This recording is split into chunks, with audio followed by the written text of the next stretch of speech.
Ray Charles Robinson was born in Albany, Georgia.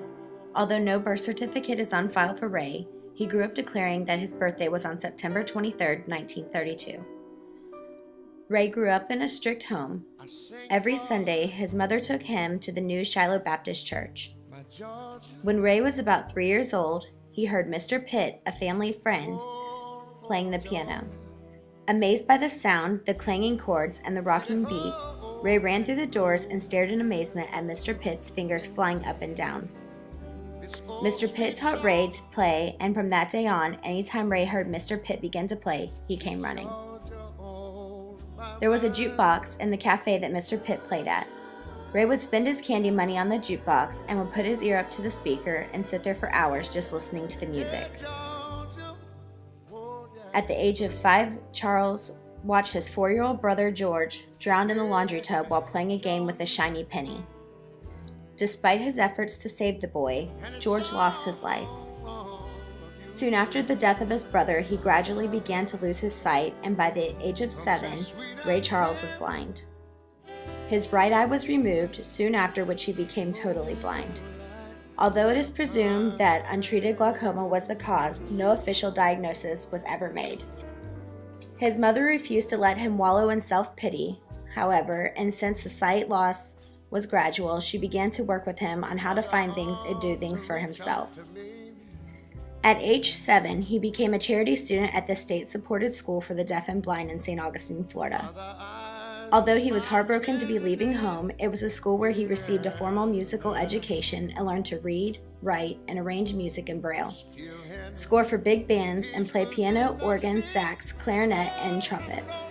His influence were popular stars of the day like band clarinist Artie Shaw, big band leaders and pianist Duke Ellington and Count Basie, jazz piano giant Art Tatum, alto sax man and witty vocalist and band leaders Louis Jordan, and the great classical composer like Chopin. Ray Charles loved all music. At night he listened on the radio to the raw melodies and hillbilly twang of the Grand Ole Opry, to the sanctified soulfulness of gospel and the secular emotional venting of the blues. Then at 15, his mother died. 2 years later, his father died. Charles, who said he'd never used a cane or a guide dog or begged for money, left school and began touring the South for the so-called Chitlin Circuit with a number of dance bands that played in black dance halls. The suffering Charles experienced gave his music added depth and feeling. In the South in 1945, the opportunities and outlook for any young black musician just getting started and hoping for a career in music would have been bleak. Add Mr. Charles' loss of sight and newfound love for heroin, a habit he did not kick for nearly 20 years, and one would think the situation to be nearly hopeless. But Charles not be denied, and rather than give up, he made a significant geographical location to Seattle, Washington. It was in Seattle's red light district at just 16 where he met young Quincy Jones, only 14 himself. He taught the future producer and composer how to write music and to arrange. It was a friendship that lasted a lifetime, with the two working on many sessions together later in their careers.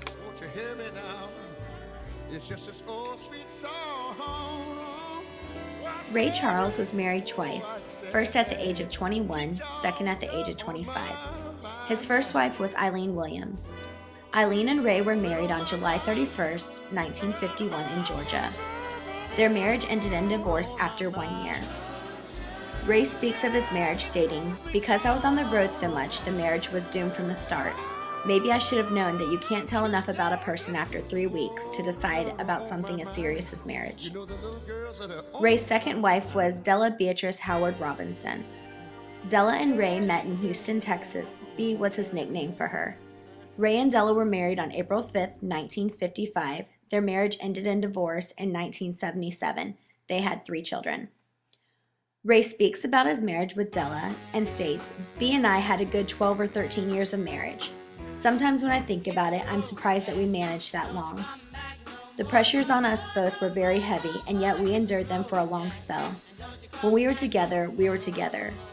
I give her a great deal of credit for putting up with me and my strange ways. The other tremendous burden on us was my drug habit. Overcoming tragedy and poverty and achieving respect and wealth, Ray was unable to be successful in marriage. Ray's weakness for womanizing was legendary. The man who was rarely without his signature cocktail, coffee, sugar, and gin was a legendary womanizer. And like all legends, it's tough to separate truth from fiction. Ray acknowledged that he had 12 children, 21 grandchildren, and 5 great-grandchildren. Some biographers noted that he was indifferent to his wives, lovers, and children. However, his kids revealed that in 2002, Ray gave them each $1 million.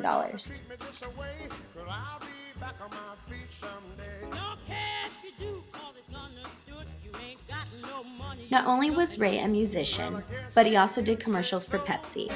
The original Ray Charles Diet Pepsi campaign contained 11 commercials and aired from 1990 to 1992, including being broadcast in 3 consecutive Super Bowls, featuring the famous "You've got the right one, baby, catchphrase. The extravagant television spots maintain worldwide recognition to this day. An enormous success for Pepsi, the campaign received numerous advertising achievement awards, including the Cannes Lion Film Gold and Video Storyboards Campaign of the Year. Ray Charles received a Clio Award for the Male Performer of the Year and was named Ad Age Magazine Star Presenter of 1990. Mr. Charles stated that the Diet Pepsi campaign was the highlights of his career and that "You've Got the Right One, Baby, was one of the most popular songs. Although Ray was famous, he also faced addictions. In 1965, Ray Charles had already been arrested twice for the possession of heroin. When Los Angeles police busted him a 3rd time when he attempted to buy the drug from a street-level dealer. But unfortunately, Ray Charles' drug addiction did not land him hard-time jail, but a stint at a Southern California drug rehab center in an attempt to kick the habit. Although few details are known regarding the specifics of the time Ray Charles spent in Los Angeles heroin addiction treatment, it was likely that he would have first gone through heroin detox in order to get clean and overcome his heroin physical addiction. Then a great deal of counseling was required to teach Ray how to make better decisions about his drug use. In the entertainment industry, temptation lies around every corner, so Charles had to really apply himself to the lessons being taught during this portion of heroin addiction treatment.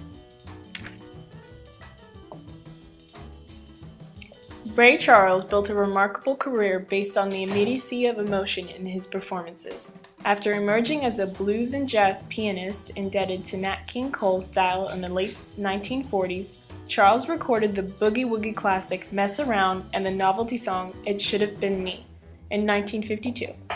By 1954, Charles had created a successful combination of blues and gospel influences and signed on with Atlantic Records, propelled by Charles's distinctive raspy voice.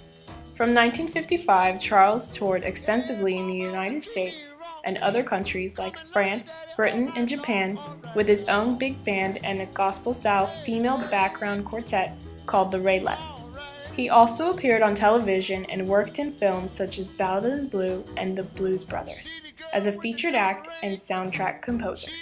He formed his own custom recording labels, Tangerine in 1962 and Crossover Records in 1973.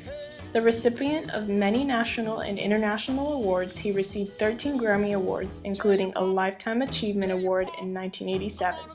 In 1986, Charles was inducted into the Rock and Roll Hall of Fame and received the Kennedy Center Honor. His music career lasted from 1957 to 2004. By 1954, Charles had created a successful combination of blues and gospel influences and signed on with Atlantic Records.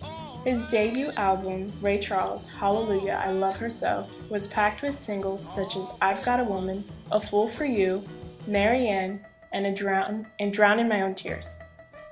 The Great Ray Charles was Ray's first jazz album, a mix of the trio and band sessions.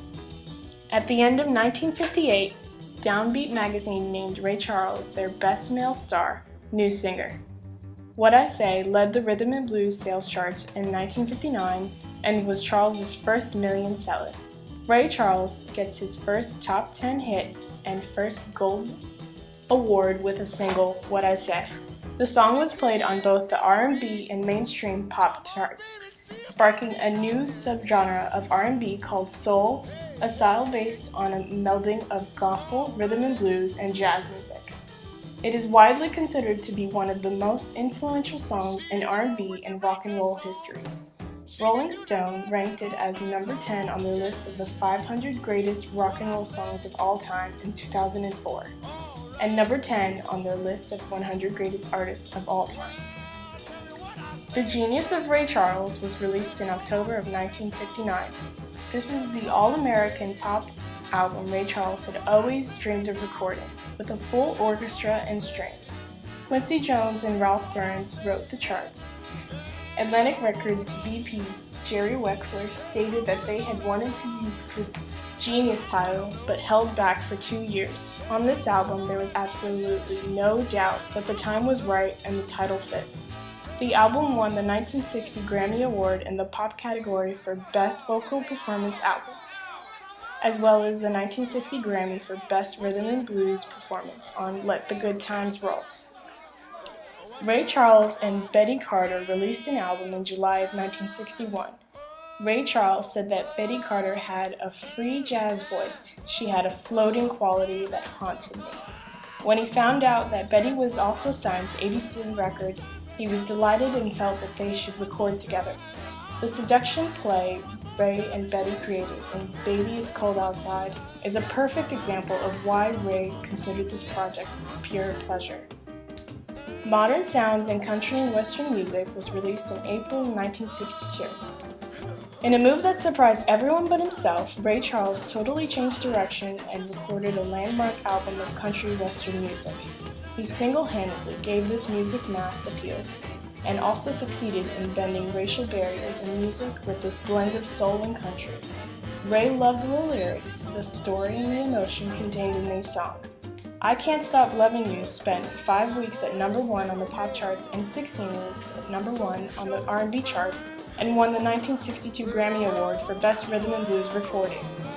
4 charting singles received airplay on country, pop, and R&B radio. This album sold over 1 million copies. Ray Charles' awards are too numerous to mention all of them, but we would like to acknowledge 8 honorary doctoral degrees, 17 Grammys, the Grammy Lifetime Achievement Award, President's Merit Award, and his Playboy Jazz Awards. He has been recognized repeatedly by heads of state, presidents, premiers, political dignitaries, and members of royal families. He was chosen by the King and Queen of Sweden to receive the Polar Music Award, which is that country's most prestigious award and is recognized the world over. Rolling Stone magazine ranked him number 10 on their list of the 100 greatest artists of all time and number 2 on their list of 100 greatest singers of all time. On Thursday, June 10, 2004, he died in his home in Beverly Hills at 11:35 a.m., surrounded by his friends. The cause of death was an acute liver disease. He left behind a long list of hits and Grammy Awards, and the musicians he influenced are as diverse in genre as the music he wrote, arranged, performed, and recorded. The great Ray Charles was an explorer who returned time and time again from expeditions across musical boundaries to give us, in his own unique way, melodious stories and charts of his adventures. Aretha Franklin, a close friend and colleague, said in a statement, "He was a fabulous man, full of humor and wit, a giant of an artist, and of course, he introduced the world to secular soul singing. Undoubtedly, the music world will miss his voice. He's the voice of a lifetime." I hear her on my door in the evening when the sun goes down, when there is nobody else around. She kisses me and she holds me tight and tells me, "Daddy, everything's alright." So I know